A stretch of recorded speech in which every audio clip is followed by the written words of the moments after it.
Rippy here, Monday afternoon, August the 5th. I'm over by Kenton, Ohio, about an hour north of the ranch. I'm on 309 West. Kenton's in Hardin County. I kind of avoid the area, but my my friend was telling me I need to come up and look at the bikes. There's several buildings full of vintage motorcycles, Brims.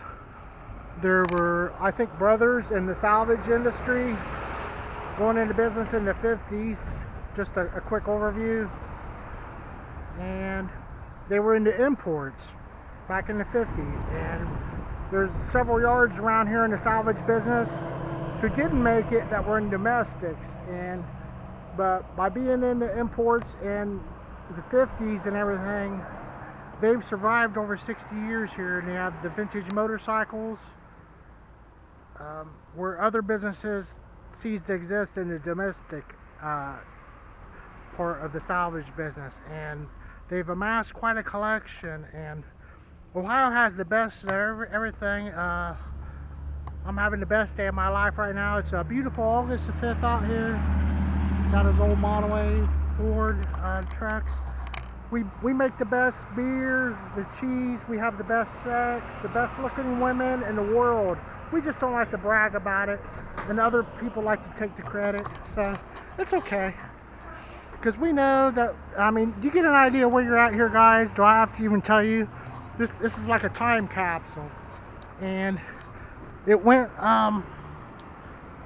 over 60 years, they went through the building up and the tearing down, and they've survived. And we're going to go in here in several of these buildings, I hope. And my friend told me they're cool, all my biker friends. So there's a custom Harley from the factory custom over there. Sturgis started Friday out there in South Dakota.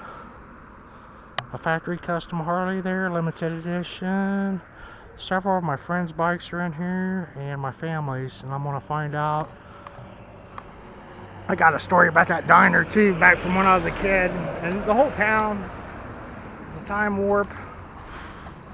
I think these are some of the older ones, if it'll show up on the camera. Like 1913 type of stuff over here in the corner. Excelsiors. Like a bicycle motorized back at that time period. 1912 Yale. A Thor 5 isn't showing up. We're gonna check them out, guys. A Softail custom. A newer Grom. And we're gonna check out some classic Hondas. I think there's a bike in here that was owned by, attributed to Evil Bobby Knievel. There's one of his England bikes in here. We're gonna go in here and find out. Here's a Ducati set up in for going airborne, 1970. These Schwinn bicycles, like we build the best bicycles in Ohio also. The best of everything. Ohio is the heart of it all. And they're still in the box from 50, 60 years ago. They're in a certain building. And so it's Monday afternoon, everybody's busy. And I'm just going to kick the tires, so to speak. I'm not going to push anyone. I'm just not a pushy person anyway. And it's all good. But here's the automobile they're making down there. I shouldn't say down, but over by Spartanburg, South Carolina. A lot of the Honda people from here work for BMW and other places around Tuscaloosa, I was going to say, or Birmingham, Alabama. There's just, and that's the way the auto industry went. The Kubutas over at Gainesville, Georgia, of course, and the Harleys, wherever they're at, Pennsylvania. Did they close that one down yet? And a lot of Japanese parts on that bike, and it's one world type of a thing.